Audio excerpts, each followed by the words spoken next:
Bonjour, je suis Marie-Christine Véder, la présidente du club des utilisateurs de la méthode des SIPS. Ce tutoriel a pour objectif de vous expliquer en quelques mots ce que sont les SIPS.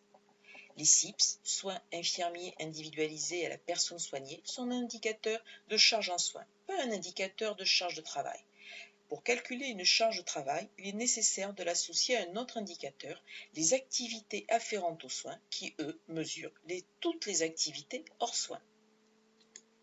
L'ensemble SIPS plus AAS traduit la charge de travail qu'il est nécessaire de couvrir dans l'unité pour la prise en charge des patients pour 24 heures.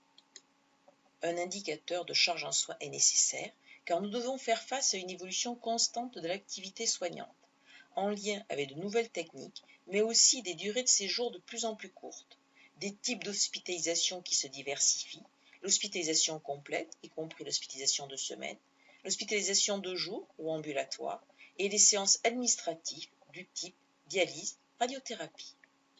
Dans ce contexte, nous devons tracer l'activité de façon objective, vérifiable, crédible et pertinente. Les SIPS répondent à 3 objectifs. En tout premier lieu, valoriser l'activité en soins infirmiers en lien avec les données d'activité administrative, médicale et soignante existantes, telles l'occupation moyenne, la durée moyenne de séjour ou le PMSI par exemple, au travers des dialogues de gestion avec les directions des ressources humaines, mais aussi des tableaux de bord d'activité des pôles et des établissements, comme le montre par exemple ce tableau avec une augmentation du taux d'exhaustivité de la saisie des SIPS entre 2015 et 2016. Par l'analyse de leur évolution, tant sur le plan qualitatif que quantitatif, un exemple de graphique donnant des indications sur l'évolution des soins de base de 2013 à 2015 dans une unité, nous pouvons constater une légère augmentation du niveau de dépendance avec l'augmentation du pourcentage des cotations en coefficient 4 et une diminution des patients autonomes coefficient 1 en 2015. Ce graphique, quant à lui, permet de visualiser l'évolution de l'intensité d'une journée d'hospitalisation d'un patient et d'un séjour au cours des 3 dernières années pour une unité. Ils permettent d'évaluer les besoins en soins et donc d'adapter l'allocation optimale des ressources.